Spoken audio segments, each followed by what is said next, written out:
The night air in Seoul buzzed with excitement. Neon lights flickered across the city, and in the center of it all, one name was on everyone's lip: Lee Min-jun. He was the heartthrob of the moment, the lead vocalist of Eclipse, a K-pop group that has taken the world by storm.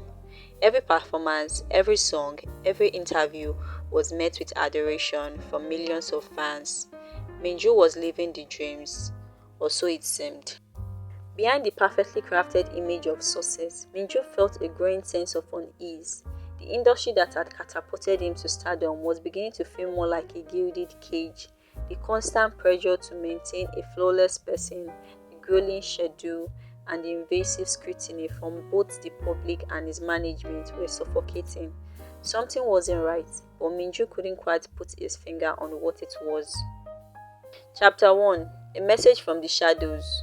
One evening, after a particularly exhausting rehearsal, Minju was approached by his manager, Mr. Han, a man who rarely showed emotion and spoke only in clipped professional tones.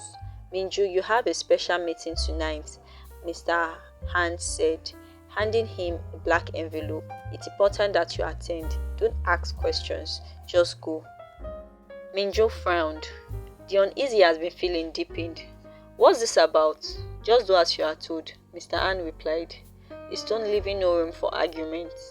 Inside the envelope was a single slip of paper with an address and a time: midnight. The address led to a nondescript building in the quiet part of the city, far from the glitz and glamour of the entertainment district. That night, Minju arrived at the location, his heart pounding with a mix of fear and curiosity. The building was dark and unremarkable, but as he stepped inside, he was met by a tall man in a black suit who silently motioned him to follow. They walked down a long, dimly lit corridor, the walls lined with framed photographs of K-pop idols, some famous, some long forgotten. The man led Minju to a room at the end of the hall, where a group of shadowy figures sat across a large table, their face obscured by the darkness. "Lee Min-jun," one of the figures said, his voice smooth and authoritative. "We have been watching you for some time. You are a valuable asset to us." "Who are you?" Min-jun asked, his voice trembling slightly. "What is this about?" "We are the true architect of the K-pop industry," the figure replied. "What you see on the surface, the idols, the music, the fame, is just a farage. We control everything from behind the scenes. We decide who become a star, who fades into obscurity, and what message are conveyed through the music." Minju felt a chill run down his spine. He had always known the industry was tightly controlled, but this was something far more sinister. "What do you want from me?" Minju asked. "You have been chosen for a special task," the figure said. "There's a group of individuals within the industry who are working against us. They are trying to expose our operations, to bring down the system we have carefully constructed. We need you to help us identify them and eliminate the threats." Minju's mind raced. He had no idea such conspiracy existed, and the thought of being drawn into it terrified him. But the figure's next words sent a shiver of fear through his entire being. "Refuse, and your career and your life will be over." Chapter 2: The Deceit Began. The days that followed were a blur of rehearsals, performances, and increasingly cryptic messages from the shadowy organization. Minju was given instructions to follow, people to watch, and secrets to uncover, all while maintaining his public image as the flawless idol everyone adored.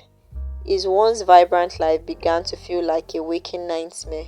The pressure from the organization grew with each passing day, and Minju felt himself being pulled deeper into a world he didn't understand. He started to see the K-pop industry through new eyes, noticing things he had once overlooked. The subtle ways in which idols were controlled, the carefully orchestrated media narrative, and the mysterious disappearance of those who dared to step out of line. One evening, as Minju was preparing for a live television appearance, he noticed something strange in the studio. A group of men in suits, different from the usual staff, were talking in hushed tones, their eyes constantly darting around the room, as if they were searching for something or someone. Minju's instinct told him to be cautious, but before he could investigate further, Mr. Han appeared by his side. Focus, Minjun, Mr. Han said sternly. You have a job to do. But Minju's curiosity had been piqued. Over the next few weeks, he began to discreetly gather information, speaking to other idols, staff members, and even some of the older stars who had long since faded from the limelight. What he discovered was both shocking and horrifying. The shadowy organization was real, and its influence extended beyond far what he had imagined. They controlled every aspect of the K-pop industry, from the music and fashion to the very lives of the idols themselves. Those who didn't comply with their demands were silenced, either by being blacklisted, forced into early retirement, or worse. Minju knew he was in over his head, but he couldn't walk away now. He had to find a way to stop them, to expose the truth before it was too late.